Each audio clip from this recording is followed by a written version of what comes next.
After Nathan shattered his leg, I dedicated 5 long years to helping him recover. But when Maya drenched my head with red wine, he stayed silent instead of defending me. Through the door's tiny gap, I caught someone asking him if he wasn't scared I'd lose it. He seemed taken aback. Lose it? Why would she? Emma never gets upset. She's never been gone more than a night. Even after an argument, the person didn't seem convinced. So Nathan used an analogy. Have you ever raised a dog? When you're mad and chase it away, does it bark at you? Does it ever really leave? The person appeared to get it. Then they asked, now that Maya's back, are you still planning to marry Emma? He stayed quiet. A week later, I ended things with Nathan and left the Lee family. Later, I heard that the young head of the Lee family injured his leg again, this time to plead for his fiancée to come back. 1 month after Nathan's leg healed, Maya returned during the welcome back party. She stared at the emotionless Nathan, sipping glass after glass of wine, her eyes growing watery. It was like she was punishing herself. Everyone knew that 5 years ago, when Nathan needed her the most after breaking his leg, she had left the country. Soon enough, she was drunk. Nathan. I really had no choice back then. My dad threatened me with his life to make me leave the country. Tears streamed down her face uncontrollably. These 5 years. I've been secretly keeping an eye on you. I wanted to see you, but I feared you'd hate me and wouldn't want to see me. I prayed every day, every single day, that you'd get better soon. I told the heavens I'd give up 10 years of my life if it meant you could stand again. Luckily, the heavens heard my prayers. Nathan, you're better now. I'm so happy. A few guys at the table tried to comfort her. Nathan's better now. He surely doesn't care about what happened in the past. Maya, don't blame yourself. Look, Nathan's here today, isn't he? Everyone knows how much he used to spoil you. You had your reasons. How could he really blame you? It's all in the past now. Don't dwell on it anymore. Right. Nathan? At this, they all glanced toward Nathan. Nathan said nothing, just lowered his head and took a cold sip of wine. At that moment, my friend Lisa suddenly let out a mocking laugh. Seriously? Lee's leg healed because Emma spent 5 years tirelessly caring for him. And now we're saying it's because Miss Anna prayed for it? Lisa, don't be so harsh. We all know Emma took care of Nathan for 5 years. But Maya's feelings are genuine too. Genuine feelings? Lisa rolled her eyes. So I can say Lee's leg healed because I prayed too? I can prove it. Maya suddenly held up her left wrist, showing a faint scar. Oh my God, how could you do something like that? Someone gasped. Oh no. Although his expression stayed indifferent, Nathan's pupils subtly widened when he saw the scar. I heard you were diagnosed with depression not long after leaving the country. Is that true? One of the guys abruptly stood up. His tone was shocked. Leaving the country. Is that true? Maya gave a bitter smile. I was afraid my prayers weren't sincere enough. Her tears fell like broken beads. I couldn't see Nathan. So what difference did it make whether I lived or died? Unfortunately, I was saved. If it weren't for the chance to see Nathan one more time, I would have. That's a bit of a stretch, isn't it? Lisa frowned. Her voice filled with doubt. Lisa, maybe say less. Yeah, give Maya a break. She's been through enough. Show some compassion. But Lisa's temper flared. Lisa, that's enough. Nathan suddenly spoke up. Lifting his head, I looked over at him. His expression was still calm, but his tone carried undeniable authority. It was the first thing he'd said all night. For Maya to shut my friend up. Nathan, seeing you healthy today makes me so happy. Maya wiped her tears, then picked up the decanter of red wine from the table and walked over to him. Her gaze was deep and tender as she looked at him. I know you'll never forgive me, but for the sake of what we once had, let me be selfish one last time. With that, she suddenly turned and poured the wine all over my head. The room erupted in gasps before anyone could react. She smashed the bottle on the ground, picked up a shard of glass, and moved to cut her own wrist. Maya! Nathan jumped up and snatched the shard from her hand. The shard was sharp, instantly cutting his hand, and blood dripped from the wound, but he seemed not to notice. Maya, are you crazy? Lisa shouted angrily. I am crazy, Maya screamed as she fought to take the shard back from the others. Nathan, I know she's the one who stayed with you for 5 years. I hate myself for not being by your side. I love you. I can't pretend to like her. I really hate her. Why wasn't I free to choose? Why? Why wasn't I the one by your side? Crying, she suddenly threw herself into Nathan's arms, sobbing uncontrollably, and Nathan just stood there, saying nothing. But he didn't push her away either, nor did he notice that the shards of glass had cut my leg too. Lisa accompanied me upstairs to change clothes. She was fuming the whole way. These guys must be blind, every single one of them feeling sorry for Maya. She didn't have a choice. Wasn't it because Nathan had his accident and she was afraid he'd be paralyzed for life? That she fled the country as fast as she could? Now she's got the nerve to talk about love? I calmly toweled off my wet hair. Emma, you're way too patient. I can understand putting up with Nathan. After all, the Lee family did help you out. But why are you tolerating her? What are you, a turtle hiding in its shell? Or something, I quietly replied. It doesn't matter anymore. Doesn't matter? Your fiancé's downstairs hugging his ex-girlfriend. And you say it doesn't matter? I shook my head. Maybe I expected it. So I'm not really surprised. What difference did 5 years of companionship make? It still couldn't compare to the passionate adoration of youth. The moment Nathan decided to attend Maya's welcome back party, I knew this was inevitable. Lisa's expression dimmed.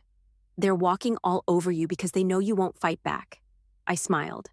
It wasn't that they counted on me being passive. It was that they knew Nathan wouldn't stand up for me. To put it bluntly, like a dog in a fight, even if it barks, it still needs its owner to back it up, right? Lisa had some family matters to attend to and left early. By the time I returned to the private room downstairs, Maya had already left in the Lee family's car. She's drunk, Brother Lee. Make sure she gets inside safely before you leave. I overheard Nathan on the phone through the door. He sounded a bit tipsy himself. I stopped at the doorway. Boss Lee, Maya really had too much to drink tonight. You should probably go back and console Emma. She's bound to throw a fit, someone inside suggested. A fit? Why would she? I heard Nathan's surprised reply. Emma doesn't get mad, even if she leaves the house. It's never for more than a night. But what about tonight? As if worried the person wouldn't believe him, Nathan made a comparison. Have you ever had a dog? When you're angry and chase it away, does it bark at you? Does it ever really leave? The person seemed to understand. Now that Maya's back, are you still going to marry Emma? Someone else asked. There was a long silence. After about 30 seconds, the conversation shifted, accompanied by nervous laughter, and I quietly turned and left the club. At 9 p.m., Nathan came home. Why'd you leave early? He was clearly drunk, swaying a little as he leaned against me.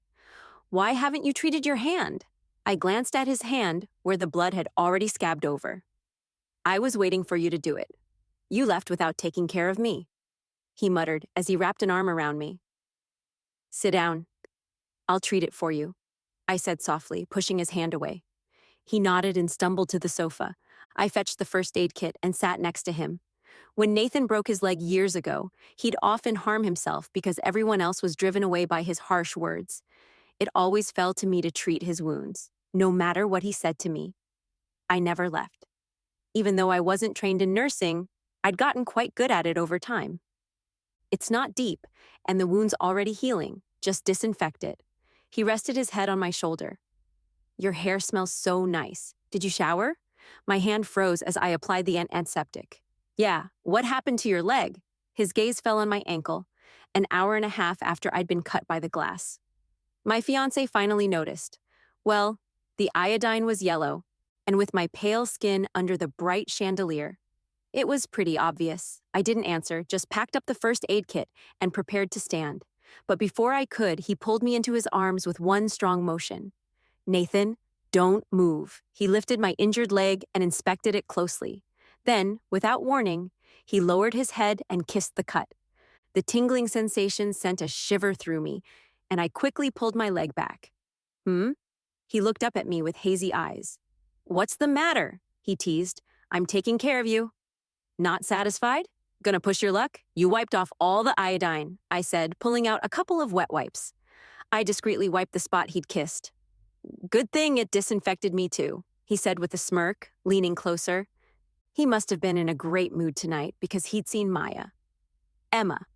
I looked up and met his dark eyes. You've been acting strange today. His lips, warm and alcohol-scented, pressed against mine. Let me disinfect you too, he whispered. Nathan soon fell asleep. I gently got up and walked over to the wardrobe in the other room. When I first came to the Lee family 5 years ago, I didn't bring much with me, and even now it seemed I still didn't have much. In less than an hour, I had packed everything I owned. Just as I climbed back into bed, Nathan's arm draped over me. Where'd you go? I was thirsty. Just went to get some water. Oh, half asleep. He pulled me into his arms again, pressing my back against his chest. Soon the sound of his steady breathing filled the room once more. I gently pushed him away. For years, Nathan had wondered why he always woke up in the middle of the night to find that I was no longer in his arms. I told him it was probably because I wasn't a calm sleeper, but that wasn't true. Every time, I would carefully slip out of his embrace. I've always been the kind of person who dislikes forming deep attachments. The only real bond I have left now is Nathan. But it didn't start out this way. We weren't always like this. We were benefactor and beneficiary. From middle school to high school, the Lee family sponsored me for 5 whole years. Back then, I had been accepted into the province's top high school, but my parents had secretly thrown away my acceptance letter. I checked my results online, but they locked me in the house, refusing to let me leave. A girl, studying. All the girls around here go to work and come back to get married. You think you're different? They said. It was the Lee family who found out I hadn't gone to school and came looking for me. That day, Nathan came with his grandmother to see me. It was the first time I met him. A cold, noble young man. Even though he was only 2 years older than me, his mere presence was intimidating. They took me away from that suffocating home and told me that as long as the Lee family was around, I would never have to drop out. At that time, I asked Nathan to pick someone to sponsor. And out of all the candidates, he chose you in an instant, Grandma Lee said with a smile as we rode to the city. Don't worry. Focus on your studies. The Lee family will back you up. Your parents won't dare stop you. You know, you're Nathan's lucky star. Ever since we started sponsoring you, his health has improved a lot. I knew that the real reason they sponsored me was that Grandma Lee wanted to accumulate good karma for Nathan, who had always been sickly. But still, they were the greatest salvation in my life. They changed the course of my destiny. After that, I worked as hard as I could, eventually getting into the same prestigious university as Nathan. And it was there that I met his girlfriend, Maya. It was just an ordinary workday when Maya came to the store where I worked to try on shoes. So, you're the girl Nathan sponsored? She asked, crossing her legs as she sat on the low stool in front of me, raising her eyebrows. Since Nathan helped you out, I can't just sit back and do nothing. How about this? Try every pair of shoes in the store for me, and I'll buy a few. Boost your sales a bit. For the next 3 hours, I knelt down, helping her try on and take off pair after pair, going through every women's shoe in the store. This is the last pair we have in stock. Miss Anna, which ones would you like to buy? I asked, wiping the sweat from my forehead after putting away the final pair. The girl who had come with her suddenly let out a snicker. Maya, she actually believed you. Can't she see who's sitting in front of her, wearing shoes worth thousands? How could you possibly buy these cheap ones that cost a few hundred? She sneered. I was stunned. Maya elegantly slipped back into her high heels. Oh, let it go. She probably can't even pronounce the brand of my shoes, let alone recognize them. But didn't you say the brand of my shoes? Let alone recognize them. But didn't you say you were going to buy something? I frowned. Maya widened her eyes in mock innocence. Of course, I was lying. Nathan had something come up and couldn't come shopping with me, so I was bored. Did you actually believe I'd wear such cheap brands? Do you really think someone like me would buy from here? How could the Lee family sponsor such a fool? It's hilarious. She laughed as if she just watched the most amusing performance. Miss Sue? I nearly stumbled, but still blocked her path as she tried to leave. So you spent 3 hours trying on shoes just to mess with me? Why, come on now. I just didn't like the shoes here. How can you say that? She snapped. Is there some rule that says you have to buy something after trying it on? Call your manager. I'm going to file a complaint. She suddenly began making a scene. In the end, the resolution was a deduction from my performance bonus. As the store manager escorted Maya out with a smile, I knelt among the pile of shoeboxes, quietly organizing the shoes she'd tried on. When I wiped the sweat from my forehead and looked up, I saw Nathan. He was standing next to the obsequious store manager, handing Maya a cup of bubble tea. Maya smiled sweetly, linking her arm through his. I guess I'll forgive you for standing me up this time since you brought me my favorite drink. As they walked away, the manager maintained a perfect 90-degree bow. For the next few years, aside from holidays when I visited the Lee family to show my gratitude, I never contacted Nathan on my own. Occasionally, he would ask about my situation, checking if I needed money. I knew these inquiries came at the request of Grandma Lee. Grandma Lee liked me. She always said I had a tenacity that reminded her of her younger self. Later, I received an offer for a PhD from a prestigious foreign university. It was the dream I had worked toward for so long, but right around that time, Nathan had a terrible accident. During his speech, a stage scaffold collapsed, shattering both of his legs. Nathan's parents had passed away years ago, leaving only him and Grandma Lee. The shock of the accident sent her to the hospital, and with their competitors circling, the Lee family lost a significant amount of business, and their financial situation deteriorated to the point where they had to sell their company to pay off debts. Everyone said the Lee family was finished. That night, I stared at the long-awaited offer on my computer. But in the end, I wrote a rejection letter. Then, I packed my suitcase and went to the Lee family's home. The servants had all left. I was the only one going back and forth between the hospital and the Lee residence, taking care of both Grandma Lee and Nathan. Nathan was in a terrible state back then. He'd harm himself, sink into despair, and drive away every doctor and nurse who tried to help him. At first, his attitude toward me was just as awful, but no matter how many times he told me to leave, I stayed. If he wanted to be alone, I'd follow him from a distance. When he refused treatment, I'd bring the doctor to the house over and over again. When he mistreated the medical staff, I'd apologize on his behalf. Again, when he mistreated the medical staff, I'd apologize on his behalf. Then, one day, he tried to stand again and failed. In his frustration, he grabbed a knife, intending to stab his legs as I struggled with him for control of the knife.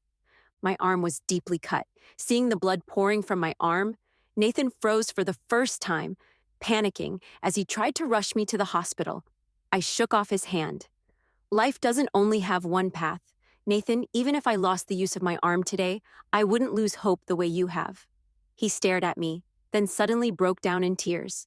I knew he had been holding it all in for too long. After that, it was as if something had clicked. He began cooperating with his treatment, and his attitude toward me softened. Under the same roof, we gradually grew closer. A year ago, Grandma Lee's illness required treatment abroad, and she insisted that I stay behind to care for Nathan. She even arranged for us to be engaged. She said, "Emma, I've seen people offer help when times are good, but in my life, there's only been one person who stepped in during our darkest hours. And that's you. Nathan is lucky to have you by his side." But I knew the truth. I was nothing more than a life raft that happened to appear when Nathan was drowning. The person Nathan loved. The one he regretted, resented, and missed. The person who had a hold on all his emotions was never me. The next morning, Nathan had already gone to work when I woke up. Over the past year, he had resumed many of the Lee family's businesses and was now quite capable of managing things on his own, which is why Grandma Lee felt comfortable leaving the country for treatment. Meanwhile, an unfamiliar number had been persistently calling me since morning, 7 times. To be exact, on the 8th ring, I finally answered. It was Maya. She asked to meet me at a cafe. I know you've spent all this time staying by Nathan's side, but let's be honest, it's all about the money, isn't it? She said, lighting a cigarette as she sat across from me. But you should know, our decade-long relationship isn't something you can come between, no matter how clever you think you are. If Miss Anna only wants to talk about your past, I'm not interested. You should tell Nathan instead, I said. Standing up to leave. Emma. Are you willing to make a bet? She suddenly grabbed my sleeve. Friday is your birthday, right? If I can get Nathan to leave with me that night, you lose. She stood up, exhaling a cloud of smoke. I'm not delusional. If you win, I'll admit that he has feelings for you and leave for good. What do you think? She tilted her head up, challenging me.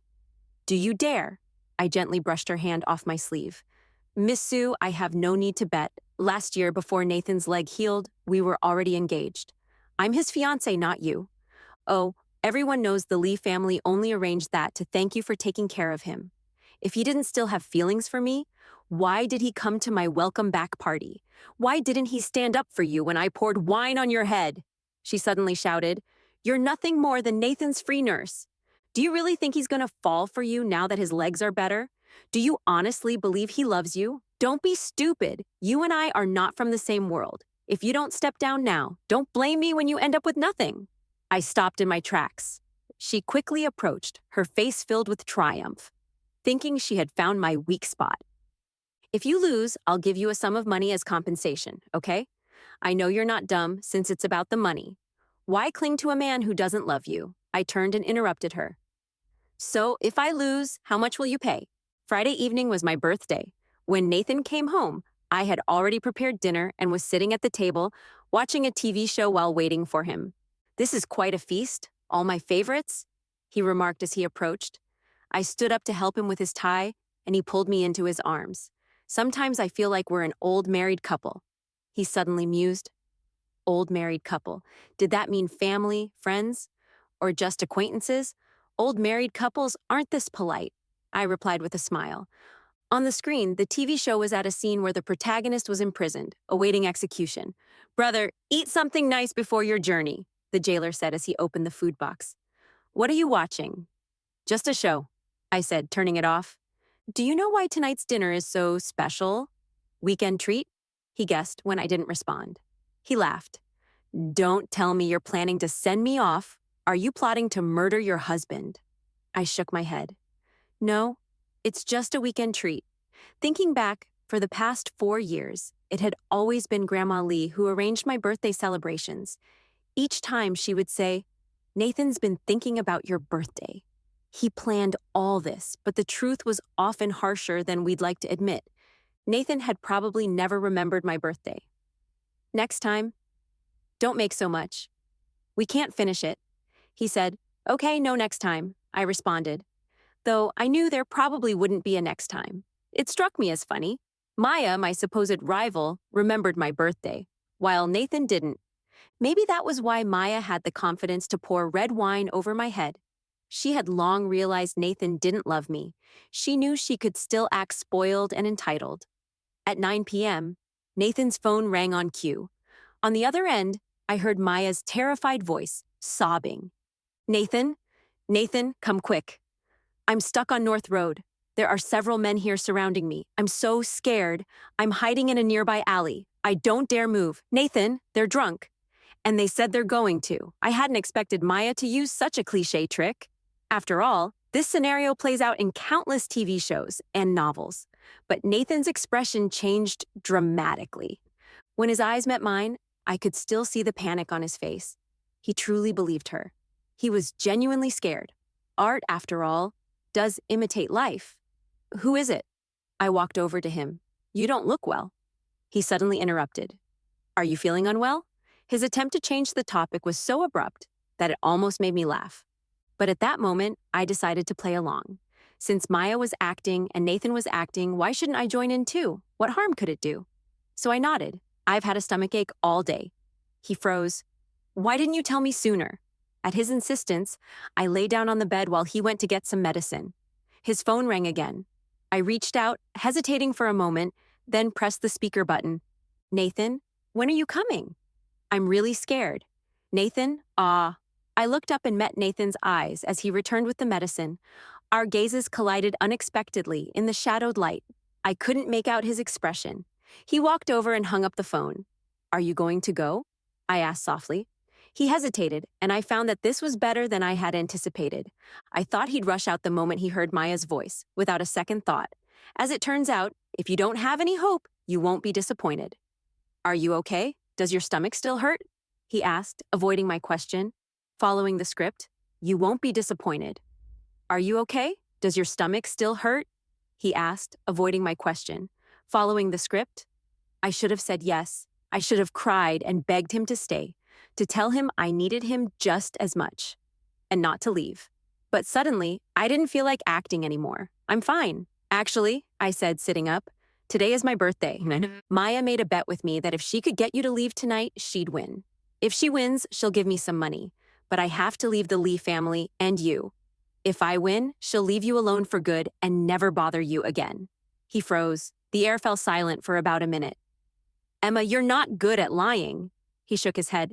That made-up story isn't funny. She's just a girl, even though we've broken up. It's still possible she's in real danger. No one jokes about their own safety, and it's unethical to joke about someone else's. You don't need to use this to test my feelings about someone else's. You don't need to use this to test my feelings, he said, gently patting my head, as if trying to comfort me. We're already engaged. You're the Lee family's recognized future missus. Lee, the weight on my heart finally lifted. You're impressive. I lowered my head with a laugh. I really can't tell a good lie. You saw right through me. My stomach feels better. You should go check on her, I said after a pause. Be safe. Nathan left, perhaps to reassure me. He said he'd come back early once he confirmed Maya was safe. But I don't think he ever considered one thing. Maybe I didn't care about being Mrs. Lee as much as he and Maya thought I did. Did he rush to her side because he genuinely believed her poor acting and lies? Or was it the fear that my bet might be real, that Maya might lose and leave him again? 5 years together, it would be a lie to say I had no feelings for Nathan. That would just be deceiving myself. But living as Mrs. Lee wasn't something I wanted as much as living as Emma. Maya thought I desperately needed money. But in reality, I didn't. Growing up poor, watching people's moods to survive, only taught me one thing: to find security for myself as I got older. For the past 5 years, while taking care of Nathan, I'd also been working as a screenwriter. Some of my shows had become major hits. In fact, when the Lee family was struggling the most after selling their company, it was my earnings that helped cover expenses and medical bills. I've always used a pseudonym, avoiding interviews to maintain my anonymity. It wasn't long before I received a message from Maya. It was a photo. She was clinging to Nathan's back in an intimate pose, snapping a selfie of the two of them. In the photo, Nathan looked like he was angry, but the indulgent affection in his eyes was unmistakable. You lost, she said. Not long after, another message came through. I told him I was scared, so he won't be coming home tonight. Hee hee. I raised my hand and typed a reply. Congratulations. Then I sent her the foundation's bank account details. Are you really sure about this? Lisa asked as she hurried to meet me at the airport at 5 a.m. You stuck it out for 5 years, through the hardest times, now that Nathan is finally better. If you leave, won't you be letting certain people win? I shook my head. The Lee family sponsored me for 5 years, and I stayed by Nathan's side for 5 years. Now he's recovered, and he's made his choice. I've repaid my debt. Fool! She hugged me tightly, her voice choked with emotion. From now on, live for yourself. I will. From now on, Emma would live for herself. Before the flight took off, I sent Nathan a breakup message. 4 hours later, the plane landed in a city in the northwest. I transferred to a train and then took a long bus ride, eventually arriving in the mountain village. Mr. Chen, a colleague from the foundation, greeted me warmly, taking my luggage. You're amazing. With your 3 million yuan donation and the additional 5 million we just received, we can finally build the school. Where did you get such a large donation? I thought for a moment. Let's just say it came from a generous benefactor. That's wonderful. May she be blessed with a long and happy life. I didn't like Maya, but since she was so eager to contribute to the foundation, I had no reason to refuse, right? Of course, when she transferred the money, she couldn't help but mock me. You're still playing the self-righteous act? A foundation? You better double-check that account number. Once I transfer the money there, don't expect me to send it to your personal account. I didn't bother arguing with her.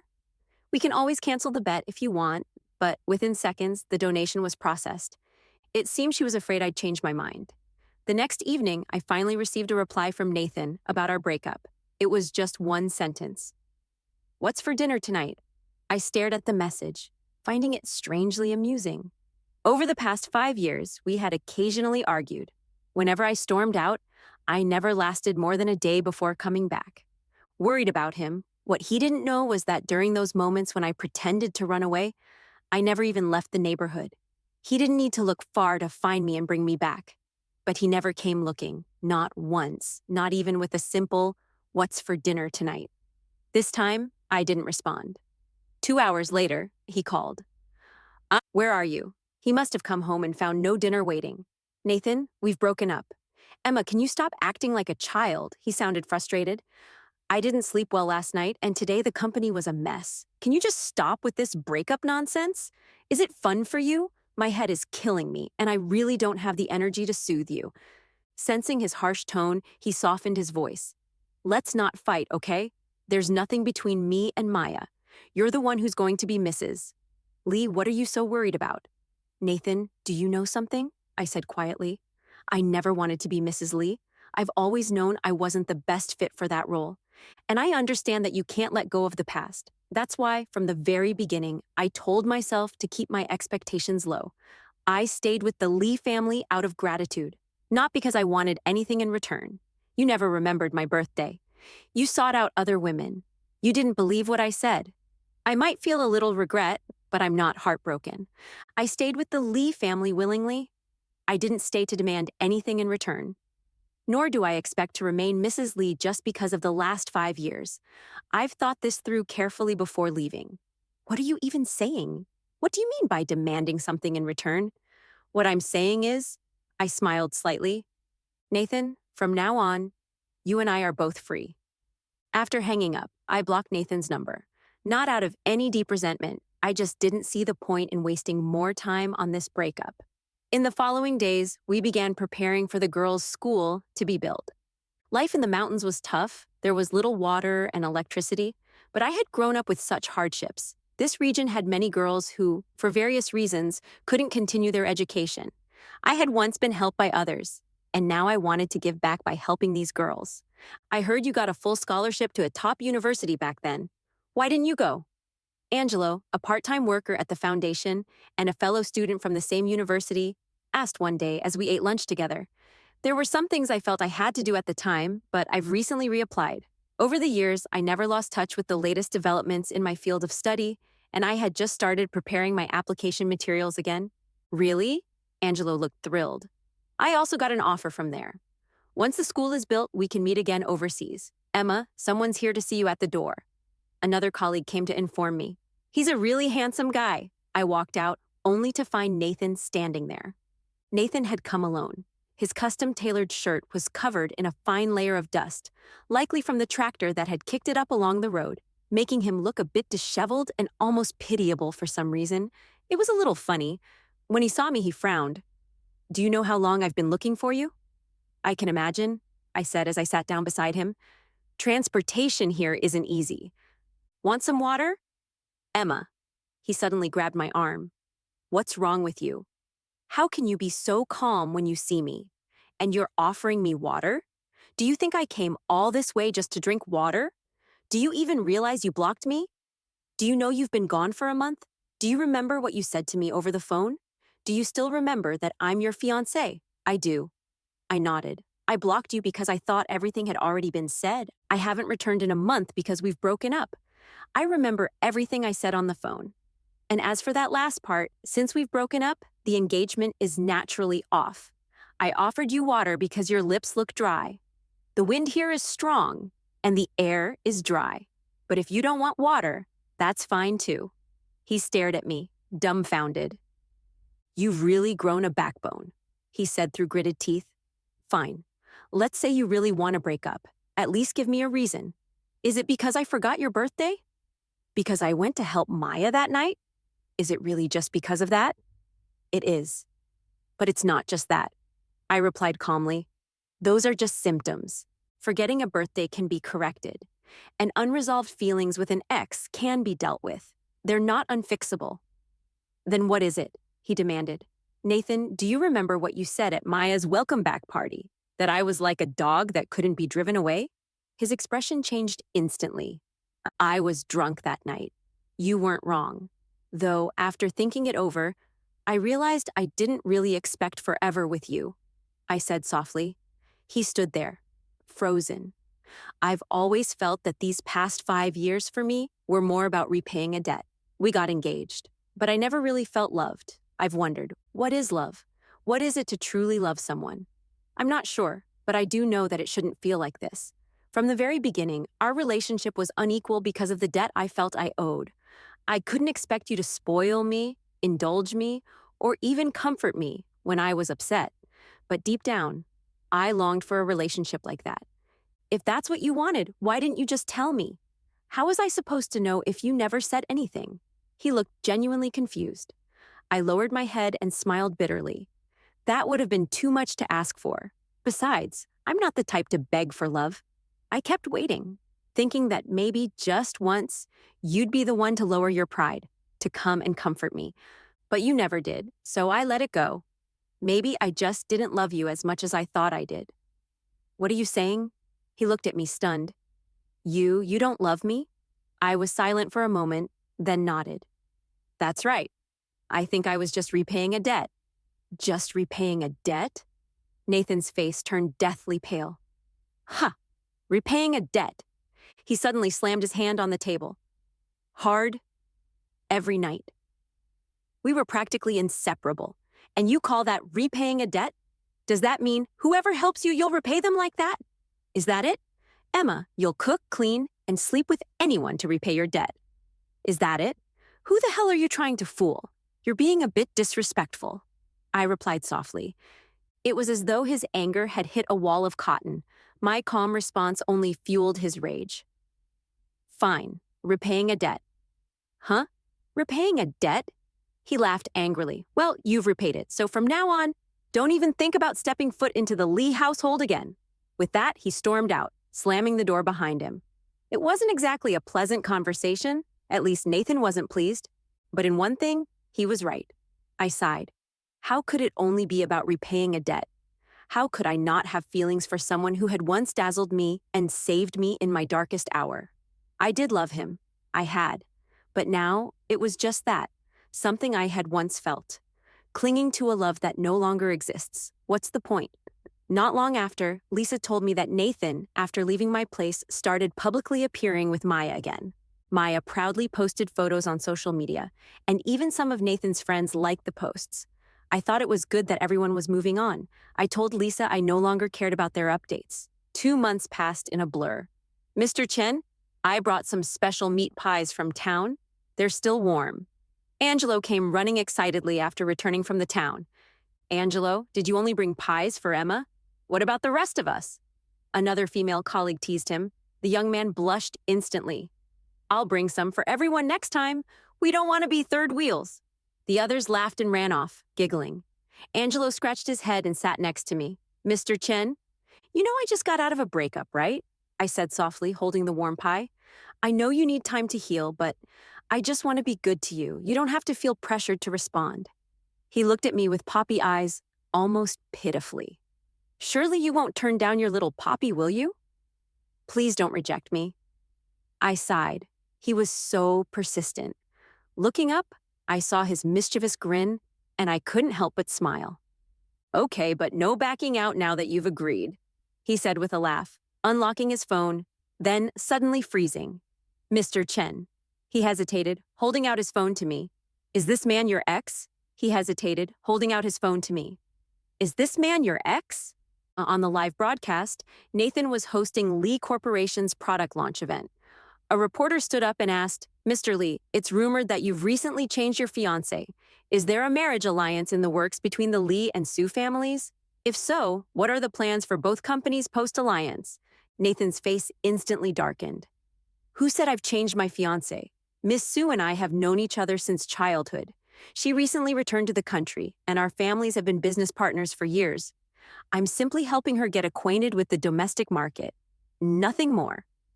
But rumors suggest that you and your former fiancé have broken up. It's also said that she's left the city, the reporter pressed. Nathan's expression became even more grim. My fiancé and I simply had a disagreement. She's out taking a break. He looked directly into the camera. We've been together for 5 years and are very much in love. I ask that you not spread baseless rumors. She'll be back soon. I turned off the phone and handed it back to Angelo. You too, he began, unsure of how to continue. We've already broken up. It's probably just a PR statement, I replied calmly. That evening, Lisa called me. Emma, don't you think Nathan's been acting strange lately? After he left your place, he started showing off Maya everywhere. People thought they were getting back together. Even Maya seemed to think so. But now that I think about it, it seems like he's doing it deliberately, as if he's trying to get someone's attention or make someone jealous. Then there's that press conference today. What he said? Don't overthink it. We already cleared everything up when we last talked, I said softly. When Maya left all those years ago, he needed her desperately. But he didn't ask her to stay. I know how proud he is when it comes to relationships. The next morning, I woke up to find 2 missed calls from an unknown number. Mr. Chen. It's the rainy season. The village chief said there's a risk of flash floods, so we shouldn't go out. Angelo called from the door. I acknowledged him, but then the phone rang again. It was the same unknown number. I answered it. Hello? Silence. Unknown number. I answered it. Hello? Silence. Hello? I repeated. It's me. I froze. Don't hang up. He quickly urged, as if expecting my next move. I heard about the heavy rain over there and got worried. Are you okay? I'm fine. The village is on higher ground. Is there anything else? If not, Emma, his voice was uncharacteristically anxious. Can you come back, please? There was a moment of quiet. Nathan. Are you drunk? I frowned. He didn't respond for a moment. I've got things to do. Let's end this call. That day, I was wrong. He blurted out. I lost control of my emotions. I couldn't accept it. The thought that you only felt obligated to me. It doesn't matter anymore. It does. Why doesn't it matter? I've thought about it. I didn't treat you well before. I didn't make you feel secure or loved. But even if you only feel gratitude, that's fine. We can start over. This time, I'll spoil you. I'll be the boyfriend you deserve. Whatever kind of partner you want, I'll learn to be that person. When I saw Maya again, it was just a mix of unresolved feelings and the need to feel needed. But it wasn't love. I haven't loved her in a long time. I know my actions were childish and ridiculous, but Emma, his voice softened. You've been gone for 3 months. Can't you stop being angry now? I miss you. Since you left, I haven't been able to sleep well. I've been stubborn, but the truth is, I really miss you. If you want to keep working on that charity project, that's fine. If you want to keep writing scripts, that's fine too. Let's get married first, and then you can do whatever you want, okay? Nathan? I interrupted him gently. The Lee family has already given me so much. I never blamed you for anything over the past 5 years. Let me walk my own path from here on, okay? For the next week, Nathan didn't try calling me again, using different numbers or otherwise. Just as I thought I might never see him again, I received a call from Grandma Lee. Emma dear, I can't seem to reach Nathan. Is he with you? I had no choice but to call Lisa. He told the board he was taking a month off, but no one's been able to reach him. Maybe he's hiding from Maya. Maya? Oh, right, you don't know. The rumor about the Lee and Sue families joining through marriage. That was something Maya leaked. After the press conference, Nathan was furious, and the two of them had a huge fight. During the argument, Maya accidentally let it slip that she had staged everything on your birthday night, hiring men to scare her, so Nathan would leave you. Anyway, it's been a complete mess since then. Nathan refuses to see her, and Maya's been crying and making a scene every day. The whole circle knows about it. I told Lisa to let me know if she heard anything about Nathan's whereabouts. After all, I still owed a debt of gratitude to Grandma Lee, and it was the right thing to do, but I wasn't expecting to see Nathan standing outside my dorm the next day. Soaked to the skin, he was covered in mud, his face and body filthy. His phone was gone, and he looked more disheveled than I'd ever seen him. Emma. His eyes reddened as soon as he saw me. The rain was pouring, so I had no choice but to let him inside. You can shower in the room over there. I'll borrow some clothes for you. He looked up and suddenly grabbed my sleeve, handing me something. It was a delicate, teardrop-shaped brooch, a birthday present. I put the brooch back into his hand. Thank you, but my birthday isn't today. You said you didn't hold a grudge. He suddenly pulled me into a tight embrace. You're still mad. I promise I'll never forget again. I swear. He held me so tightly that I couldn't break free, so I let him hold on. I've missed you so much, he said, his voice hoarse, as if he was on the verge of tears. Grandma is worried about you. Once the rain lets up, you should go back. I said, trying to remain calm. Maybe my tone was too indifferent because he loosened his grip. His eyes red as he let me go. There are a lot of mudslides in this area.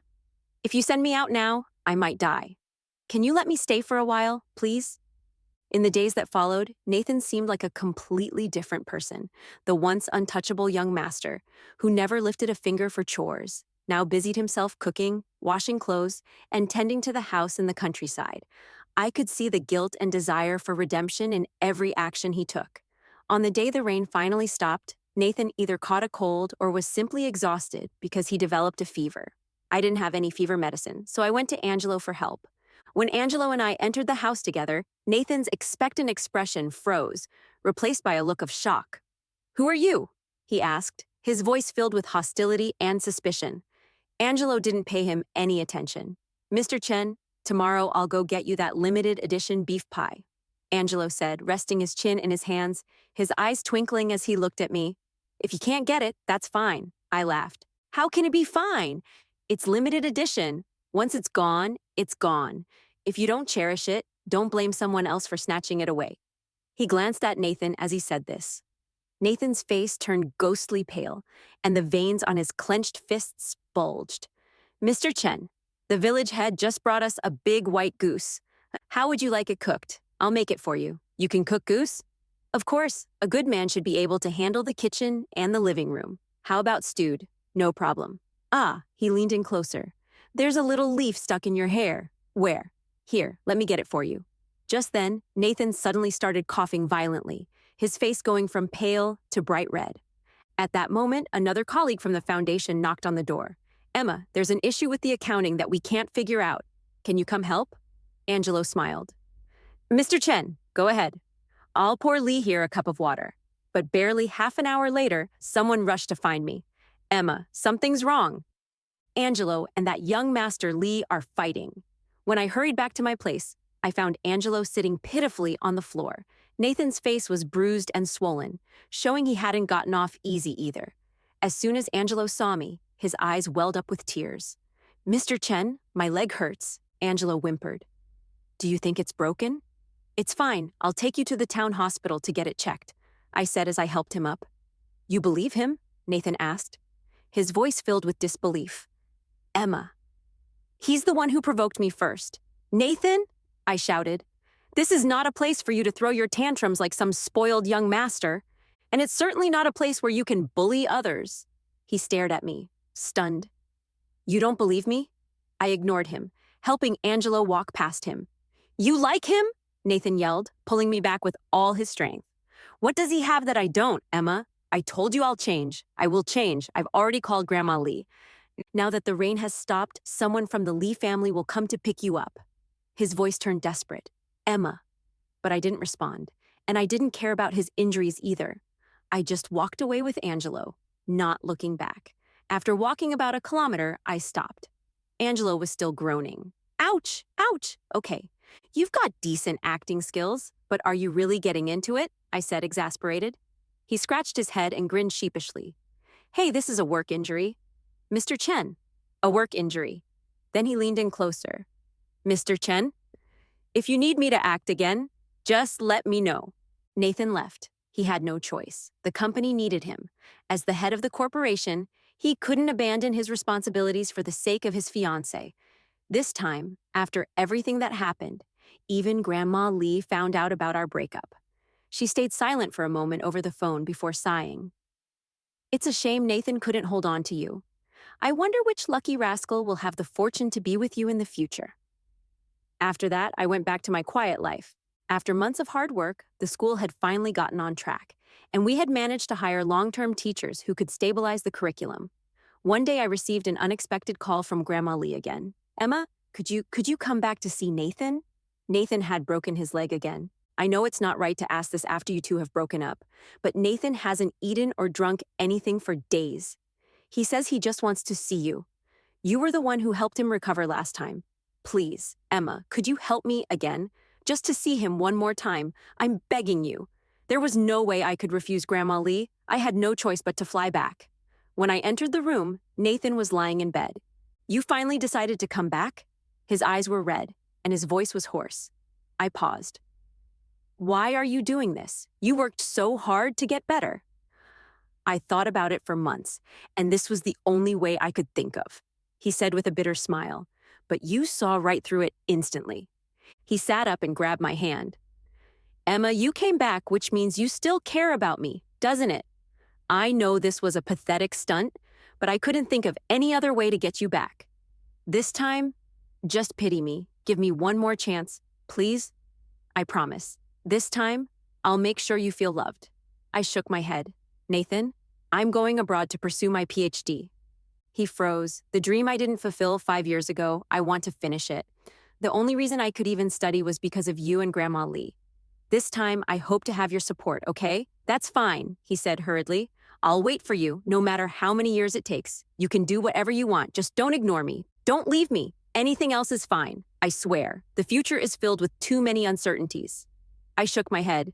Nathan, don't wait for me. The doctor said your injury isn't serious this time, so please don't do anything foolish again. Don't make Grandma worry anymore, because next time I won't be coming.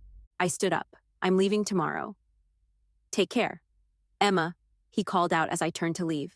That night, 3 years ago, when we were together, were you really only thinking about repaying a debt that night? I still remembered that evening on the rooftop, waiting with Nathan for shooting stars. But there were no shooting stars. As I was drifting off to sleep, my head accidentally bumped against his shoulder. I was about to apologize when he suddenly lifted my chin and kissed me. At that very moment, a shooting star streaked across the night sky, but the brightest star in my eyes had always been his. I lowered my gaze and smiled softly. That night, I was just as overwhelmed by love. I thought as long as you were willing, I'd spend the rest of my life as Mrs. Lee. When I looked up again, his face was already wet with tears. The next day, I left the city. When I arrived at school, I focused on adjusting to the new environment, making new friends, and exploring the wider world. Nathan and I never spoke again. However, every year on my birthday, I would receive anonymous gifts. Sometimes it was a necklace, sometimes a brooch. On this particular day, the day of my thesis defense, a bouquet of flowers arrived. Emma must have a secret admirer. My classmates teased with laughter. Have you guys noticed? Every time Emma has a public event, whether it's a competition or a defense, there's always this handsome guy watching from afar, always wearing sunglasses. He just watches for a bit and then leaves. Now that you mention it, that's true. I smiled and focused on preparing for my defense. The presentation went smoothly, and the man sitting far in the distance got up and left just as I stepped down from the podium. I turned and walked toward the other side of the hall.